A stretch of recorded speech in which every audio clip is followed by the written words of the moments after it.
करेंगे supreme court की। जी हां, सुप्रीम कोर्ट ने दिल्ली दंगों की साजिश से जुड़े मामले में आरोपी उमर खादिल और सरजील इमाम को जमानत देने से साफ तौर पर इनकार कर दिया। अदालत ने आदेश दिया है कि ये दोनों अगले 1 साल तक दोबारा जमानत के लिए आवेदन नहीं कर पाएंगे। हालांकि इसी मामले में शामिल 5 अन्य आरोपियों को कोर्ट ने 12 कड़ी शर्तों के साथ जमानत दे दी है। न्यायमूर्ति अरविंद कुमार और न्यायमूर्ति एनवी अंजारिया की पीठ ने यह फैसला सुनाते हुए कहा है कि अन्य आरोपियों की और अधिक हिरासत अब आवश्यक नहीं है। दिल्ली पुलिस ने सभी पर फरवरी 2020 की हिंसा की सुनियोजित साजिश रचने और यूएपीए के तहत आरोप लगाते हुए यह कार्रवाई की है।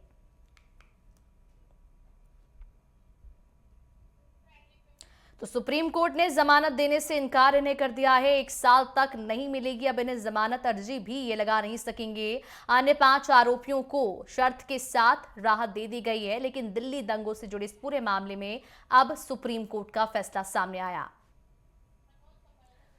और चलिए इस पूरे मामले पर ज्यादा जानकारी के लिए संवाददाता मनोज हमारे साथ जुड़ चुके हैं। मनोज, क्या कुछ जानकारी है जिस तरह से सुप्रीम कोर्ट का फैसला आया है कि दिल्ली दंगों से जुड़े मामले में आरोपी जो हैं वो उन्हें जमानत नहीं मिलेगी?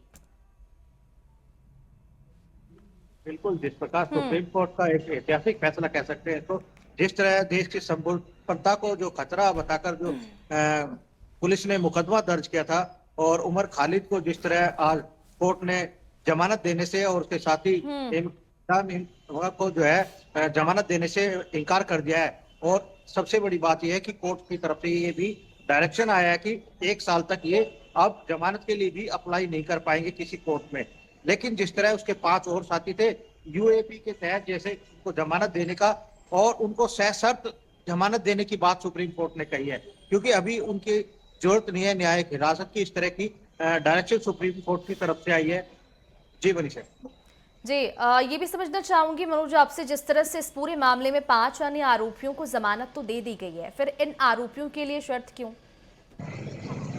जी, जिस तरह अभी 5 जो आरोपी है उनको सशर्त इसलिए जमानत दी गई है ताकि वो गवाहों को किसी तरह से भी प्रभावित ना कर सके, तथा और उनके तहत जो जितने भी लोगों से उनकी संपर्क है उनको भी उनसे और सोशल मीडिया से भी दूर रहने की हिदायत कोर्ट की तरफ से दी गई है, ताकि इस केस के तहत जितने भी गवाह है उनको दूर रखा जा सके, ताकि वो गवाहों को प्रभावित ना कर सके।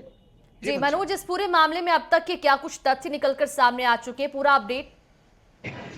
देखिए मनीषा, आपको बता दें जिस प्रकार दिल्ली पुलिस के सॉलिसिटर जनरल ने कोर्ट में ये दलील दी थी कि जिस तरह ये मामला था उसको देखते हुए पुलिस ने कहा था कि यह देश की संप्रभुता को इन्होंने खंडित करने की कोशिश की है। और जो मामला था 20 फरवरी 2020 को जो घटना हुई थी उसके तहत इनके ऊपर जो मुकदमे दर्ज हुए थे यूपीए के तहत जो मामले चल रहे हैं, उसको देखते हुए अब कोर्ट ने जो डायरेक्शन दी है वो इसी आधार पे दी है कि ताकि देश की अखंडता को किसी प्रकार की इन लोगों द्वारा रची गई साजिश से कोई भी प्रभावित ना कर सके गवाहों को। जी बिल्कुल, तो इस पूरे मामले में सुप्रीम कोर्ट का फैसला सामने आया। हमारे साथ जुड़ने के लिए, तमाम जानकारी के लिए बहुत शुक्रिया आपका मनोज।